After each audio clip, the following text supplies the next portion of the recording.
Réinventer la diplomatie dans un monde qui change, façonné par les guerres, les bouleversements géopolitiques. Il y a aussi l'irruption de l'intelligence artificielle, sans parler du réchauffement de la planète que l'on vient d'évoquer. C'est le défi du Forum de Paris sur la paix. 3000 participants attendus, 80 événements au programme jusqu'à demain soir, avec des dirigeants venus des 4 coins du monde. Avec nous en direct du Palais de Chaillot, Éléonore Carrois, bonjour et merci d'être avec nous sur TV5 Monde.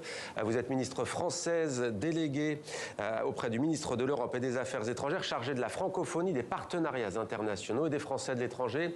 Alors, il y a une question centrale, on le sait, Madame la Ministre, c'est celle du climat. Climat et paix sont aujourd'hui indissociables. Comment sauver l'un pour préserver l'autre ? Bonjour et merci beaucoup de me recevoir depuis le Palais de Chaillot où se tient justement ce forum si important.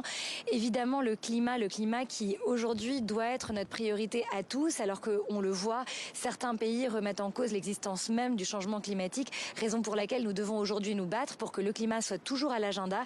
Le climat, mais aussi la biodiversité, parce qu'il ne peut pas y avoir de paix durable si on ne pense pas à long terme et si on ne pense pas justement au climat. Donc, dans les discussions qui vont avoir lieu ici au Forum de Paris pour la paix, et certaines auxquelles j'ai pris part ce matin et je continuerai à prendre part, nous abordons la question climatique en lien avec les questions énergétiques, en lien avec les questions économiques. J'étais par exemple ce matin à une table ronde sur l'évolution vers un monde sans utilisation du charbon, qui nécessite évidemment des adaptations. Tout ça, c'est des discussions qu'on peut avoir dans des forums comme celui où nous sommes aujourd'hui. Quand vous dites certains pays, Madame la Ministre, vous pensez notamment aux États-Unis et à Donald Trump par rapport au climat ?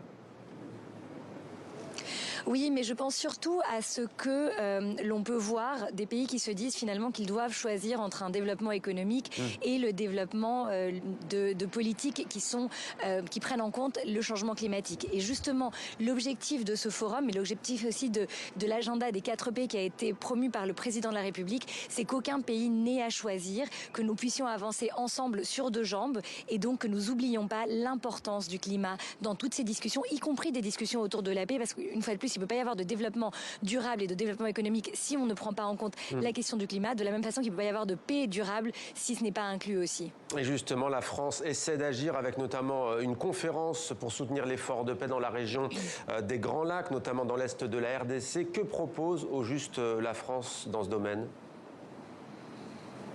Vous voyez, ça c'est aussi un exemple de la nécessité d'intégrer toutes les dimensions lorsque l'on pense à la paix. C'est pas simplement cesser les conflits, c'est pas simplement trouver une issue économique comme ce que propose justement Washington et Doha, que nous soutenons évidemment le RIF, ce plan. C'est aussi penser à la catastrophe humanitaire auprès de 28 millions de personnes qui aujourd'hui dans cette zone sont en insécurité alimentaire, sont déplacées et ont besoin justement que des fonds arrivent jusqu'à eux. Donc cette conférence sur les Grands Lacs qui se tiendra demain à Paris et à laquelle Jean-Noël Barrot prendra une part extrêmement active et un vrai leadership, ça sera aussi l'occasion de lever des fonds, y compris des fonds privés, pour pouvoir venir en aide à ces populations les plus vulnérables. Et ça reste un des éléments essentiels de la politique ici à Paris, de notre diplomatie, c'est de ne pas oublier les populations les plus vulnérables.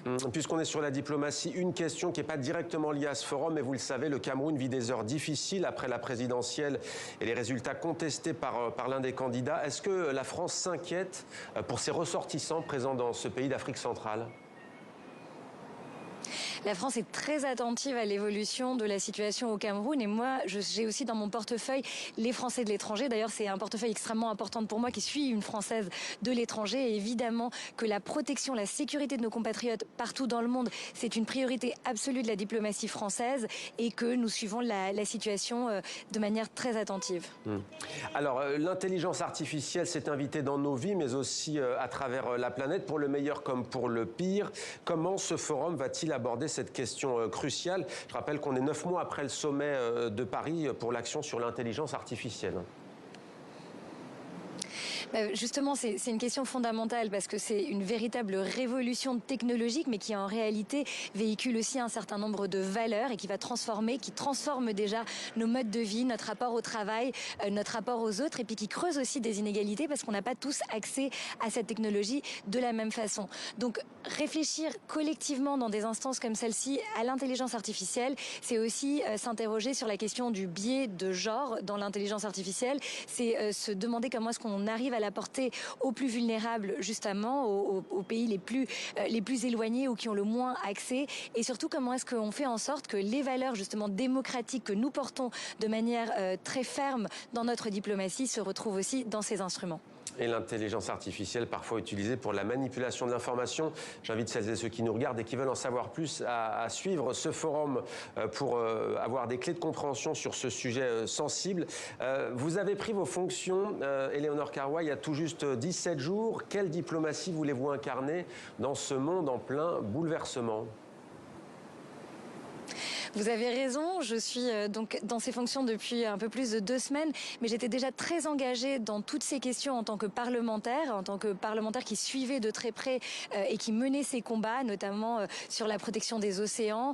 Et aujourd'hui, je veux continuer le travail qui a été fait, l'impulsion qui a été donnée par le président de la République et par Jean-Noël Barrot, c'est-à-dire une France résolument offensive sur ces sujets qui sont des sujets qui nous concernent tous, ces enjeux globaux. On parlait du climat, on parlait de la diplomatie féministe que nous avons aussi incarnée, porté notamment avec une conférence ici à Paris la semaine dernière. Et puis évidemment se dire que si nous voulons avancer, nous devons avancer tous ensemble dans une logique partenariale, pas une logique d'aide ou une logique, disons, un peu passée. Et cette logique partenariale, c'est aussi ce que la France va porter dans les prochains rendez-vous importants, notamment sa présidence du G7 l'an prochain. Allez, là, un dernier mot, vraiment en 10 secondes. Le Cambodge, vous espérez y être au prochain sommet de la francophonie? Je dis ça parce qu'il y a beaucoup de remaniements ces derniers temps en France. Vous avez envie d'y être? Oui, absolument. Alors en 10 secondes pour vous parler de la francophonie et du programme très ambitieux au Cambodge, c'est clairement pas assez. Mais je vous invite à suivre l'organisation de cet événement. Et oui, pour ma part, moi je continuerai de toute façon engagée sur ces sujets, comme je l'ai été comme parlementaire et comme je le suis à présent comme ministre, parce que c'est des sujets qui nous concernent tous. Et d'ailleurs, vos téléspectateurs aussi peuvent agir, peuvent interpeller leurs élus, parce que nous devons agir sur ces sujets et nous devons le faire globalement, surtout dans le climat dans lequel nous vivons aujourd'hui.